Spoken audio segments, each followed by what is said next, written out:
Hello friends, welcome in my channel learn well basic. मित्रो, आज आपण दिनांक 23 नोव्हेंबर 2025 रोजी घेण्यात आलेल्या महा-टी-ई-टी अर्थात महाराष्ट्र शिक्षक पात्रता परीक्षेच्या फर्स्ट पेपरमधील इंग्लिश विषयाची प्रश्नपत्रिका उत्तरासह व स्पष्टीकरणासह पाहणार आहोत. महा-टी-ई-टी परीक्षा नोव्हेंबर 2025 पहिला पेपर इंग्रजी विषयाची प्रश्नपत्रिका उत्तरासह व स्पष्टीकरणासह. या ठिकाणी मी या पेपरचा सेट डी घेतलेला आहे. तर सुरू करूयात. Question number 31. Choose the correct compound sentence for the given sentence. Though she loved him she had to leave him. म्हणजे काय, तर जरी तिने त्याच्यावर प्रेम केलं असलं तरी तिला त्याला सोडून जावं लागलं. आता या ठिकाणी विरोधाभास आलेला आहे पहा. आणि दो असेल, दो जर वाक्यामध्ये असेल तर कंपाऊंड सेंटेन्स करताना त्याच्यामध्ये आपल्याला बट किंवा यट घ्यावं लागतं. त्याच्यामुळं अर्थात त्याचं उत्तर येईल option number 2. She loved him but she had to leave him. Question number 32. Choose the correct indirect speech for the given sentence. You cannot bathe in this sea he said to me it is very rough. तर आता या वाक्यामध्ये पहा, इथं दिलेली जी वाक्य आहेत ती सिंपल सेंटेन्सेस आहेत. त्यामुळे आपल्याला दॅट हा जोड शब्द घ्यावा लागेल. तसेच कॅनॉटच्या ऐवजी आपल्याला कुड नॉट घ्यावा लागेल.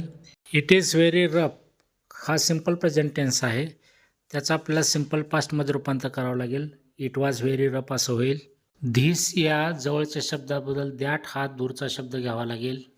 आणि या दोन वाक्यांमध्ये पहा, सेड सेंटेन्सेस जे आहेत, he cannot bathe in this sea, या वाक्याचं रिझन दिलेलं आहे इट इज व्हेरी रफ. त्याच्यामुळं पहिल्या वाक्याचं दुसरं वाक्य हे कारण असल्यानं वाक्य अशा प्रकारे होईल. ऑप्शन नंबर 3 आन्सर येईल. He said that I could not bathe in that sea as it was very rough. Question number 33. Choose the correct alternative to fill in the blank. Priyanka is dash dash than Deepika. आता हे C डीचं वाक्य आहे, comparative degree. आणि C डीमध्ये विशेषणाचे दुसरे रूप plus than अशी रचना असते. त्यामुळं प्रिटीचे दुसरे रूप प्रिटियर आपल्याला घ्यावं लागेल. ऑप्शन नंबर 3 आन्सर येईल prettier. Question number 34. Identify the mismatched pair. Bee hive bird nest spider web cat kitten. तर आता पहिले 3 जे ऑप्शन आहेत, bee hive bird nest spider web, हे प्राणी आणि त्यांची घरं आहेत. परंतु ऑप्शन नंबर 4 जो आहे कॅट किटन, हे प्राणी आणि त्याचं यंगवन या ठिकाणी दिलेलं आहे. प्राणी आणि त्याचं बाळ कॅट किटन. त्यामुळे ऑप्शन नंबर 4 येईल mismatch pair. Question number 35. Choose the correct alternative to fill in the blanks. Don't side dash dash those who act contrary dash dash national interest. तेव्हा हे वाक्य अर्थपूर्ण होण्यासाठी आपल्याला गाळलेल्या जागी विथ आणि टू हे दोन प्रेपोजिशन्स ठेवावे लागतील. त्यामुळं ऑप्शन नंबर 4 हे आन्सर येईल. Question number 36. Choose the correct alternative to fill in the blanks. Dash dash best when corrupted become dash dash worst. आता बेस्ट अँड वस्ट ही दोन्ही सुपरलेटिव्ह ॲडजेक्टिव्ज आहेत. आणि सुपरलेटिव्ह ॲडजेक्टिव्हच्या अगोदर द हे आपल्याला आर्टिकल घ्यावं लागतं. त्यामुळं ऑप्शन नंबर 1 हे आन्सर असेल the. 37. Identify the tense of the given sentence. An ancient Greek slave was worth his own weight in salt. इथं S+V2+O रचना आलेली आहे. सिंपल पास्ट टेन्स आहे. वॉज हे V2 आहे या ठिकाणी. त्याच्यामुळे ऑप्शन नंबर 2 हे आन्सर येईल. Question number 38. Choose the correct alternative to fill in the blank. During the earthquake buildings collapse like a dash dash of cards. तर पॅक ऑफ कार्ड्स हे कलेक्टिव्ह नाउन आहे. Option number 2 येईल या ठिकाणी pack. 39. Identify the part of speech of the underline word in the given sentence. They put up a fence between their house and their neighbours house. तर या ठिकाणी between हे preposition आहे. Option number 1 हे answer येईल. Question number 40. Select the combination of numbers so that the alphabets arranged accordingly will form a meaningful word. तर असा जेव्हा प्रश्न असतो तेव्हा आपल्याला पर्यायाकडून जाणं सोयीस्कर असतं. आपण पर्यायाकडून जर गेलो तर ऑप्शन नंबर 2 जो आहे 654213 ही या नंबरची अक्षरं जर घेतली तर प्रेयर असा शब्द तयार होतो, PRAYER. त्यामुळं ऑप्शन नंबर 2 हे आन्सर असेल. Read the following passage and answer the question selecting the most appropriate alternative. Question numbers 41 to 45. या ठिकाणी एक पॅसेज दिलेला आहे, तो पॅसेज तुम्ही पूर्ण वाचू शकता. त्यावर दिलेले जे क्वेश्चन्स आहेत ते आपण पाहू. Question number 41. The Southampton scheme requires convicted drivers. तर याचा आन्सर येईल option number 2 to attend 8 training sessions once a week. 42. John Cook devised the scheme. तर त्याचा आन्सर आलेला आहे पॅसेजमध्ये, ऑप्शन नंबर 2 येईल. To demonstrate the harmful effects of alcohol. Question number 43. The problem with a quarter of the people who went to John Cook was that they. तर याचा answer येईल option number 4 did not know how much they were drinking. Question number 44. Most drivers start off with at least. तर answer येईल option number 1 a double measure. Question 45. The truth is that alcohol dash dash तर affects the body and the brain. Option number 3. Question number 46. Identify the mood that the underlined model auxiliary shows in the given sentence. We must follow the traffic rules. आपण वाहतुकीचे नियम पाळलेच पाहिजेत. हे काय आहे तर permission नाही. परमिशन म्हणजे परवानगी, पॉसिबिलिटी म्हणजे शक्यता, ॲबिलिटी म्हणजे क्षमता, ऑब्लिगेशन म्हणजे बंधन किंवा कर्तव्य. तर आन्सर याचं ऑप्शन नंबर 4 येईल, obligation.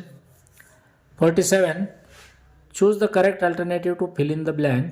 Please make it a point to dash dash water taps before you go out. पाण्याचे नळ बंद करण्याच्या संबंधाने हे वाक्य आलेलं आहे, त्यामुळं याचा आन्सर येईल option number 2 turn off. Question number 48. Name the underlined clause in the given sentence.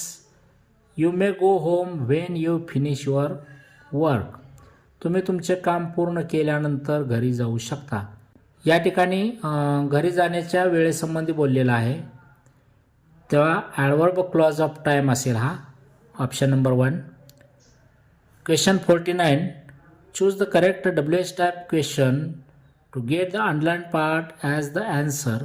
Late us go to the Italian restaurant.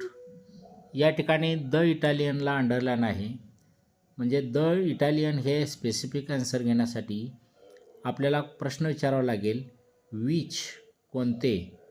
त्यामुळं याचं आन्सर येईल option number 2 which restaurant shall we go to. Question number 50. Select the correct cardinal number for the given. A million.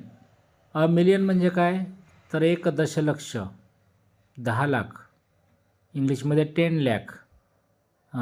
त्याच्यामुळे याचं answer येईल option number 4. Question number 51.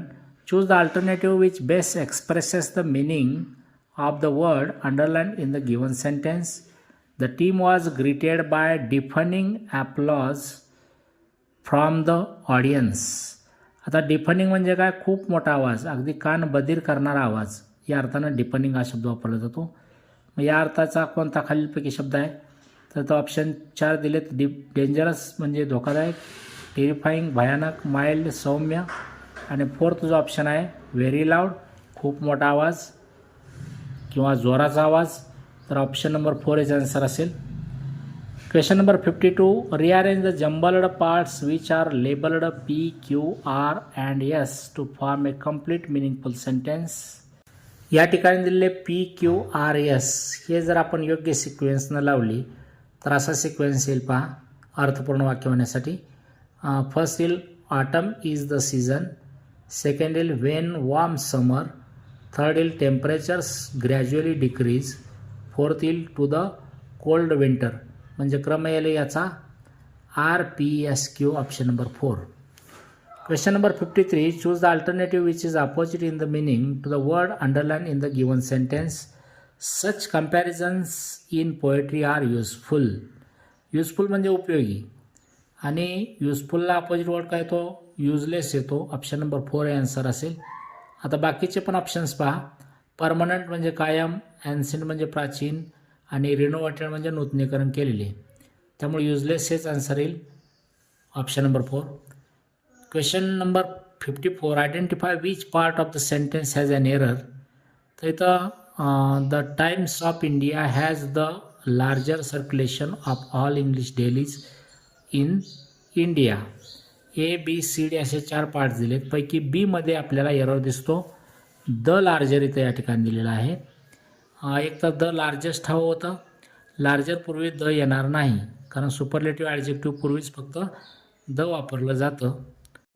Option number 2 B. Question number 55, choose the correctly spelled word. आता बघा, इथं duration हा शब्द correctly spelled आहे. बाकीचे शब्द पहा. डॅमेजचं स्पेलिंग काय पाहिजे होतं? DAMAGE. इलेक्ट्रिसिटीचं स्पेलिंग पाहिजे होतं ELECTRICITY. इकॉनॉमिकलचं स्पेलिंग पाहिजे होतं ECONOMICAL. त्यामुळे ऑप्शन नंबर 1 ड्युरेशन हे आन्सर येईल. Question number 56, choose the correct passive construction of the given sentence. Chefs use these machines to mix the ingredients.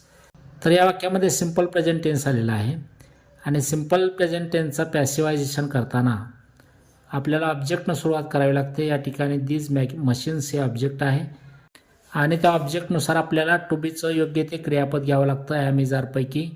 त्यानंतर V3, आणि त्याच्यानंतर बाय वगैरे घेऊन बाकीचा भाग येईल. तर these machines are used by chefs to mix the ingredients. हे आन्सर येईल या ठिकाणी, option number 2. Question number 57, choose the word opposite in meaning to the given word. Fragile. Fragile means नाजूक किंवा ठिसूळ, आणि खाली दिलेले जे ऑप्शन आहे त्यातला अपोजिट वर्ड आपल्याला लिहायचा आहे या फ्रॅगाईलचा. तर वीक म्हणजे अशक्त, रोबस्ट म्हणजे धट्टाकट्टा किंवा मजबूत, जेंटल म्हणजे सौम्य, आणि सबड्युएड म्हणजे शांत, लाजाळू किंवा दमलेला. तर या प्रश्नाचं उत्तर येईल ऑप्शन नंबर 2 रोबस्ट, धट्टाकट्टा. Question number 58, choose the misspelled word. Extract, eligible, explanation, extension. आता इथं ऑप्शन नंबर 3 मध्ये एक्सप्लेनेशनचं जे स्पेलिंग आहे ते चुकलेलं आहे. EXPLANATION असं स्पेलिंग पाहिजे होतं. त्यामुळं उत्तर येईल option number 3. Question number 59, choose the alternative which best expresses the meaning of the given word. Onus. ओनसला समान अर्थाचा शब्द आपल्याला या ठिकाणी शोधायचा आहे. तर इथं दिले पर्याय पहा. इन्क्लिनेशन. इन्क्लिनेशन म्हणजे प्रवृत्ती किंवा कल. सेकंड दिलं आहे प्रुडन्स. प्रुडन्स म्हणजे विवेक. थर्ड ऑप्शन अँटीपथी, तिरस्कार. आणि फोर्थ दिला आहे रिस्पॉन्सिबिलिटी. रिस्पॉन्सिबिलिटी म्हणजे जबाबदारी. तेव्हा या प्रश्नाचं उत्तर येईल option number 4 responsibility. Question number 60, choose the most suitable one word for the given expression. One who leaves his own country to settle in another. आपला देश सोडून दुसरीकडे जाऊन राहिलेला त्याला आपण काय म्हणतो? तर ऑप्शन दिलेत फॉरेनर. फॉरेनर म्हणजे परदेशी, हे उत्तर येणार नाही. टुरिस्ट, पर्यटक, हेही उत्तर येणार नाही. इमिग्रंट, स्थलांतरित, हां हे उत्तर येईल.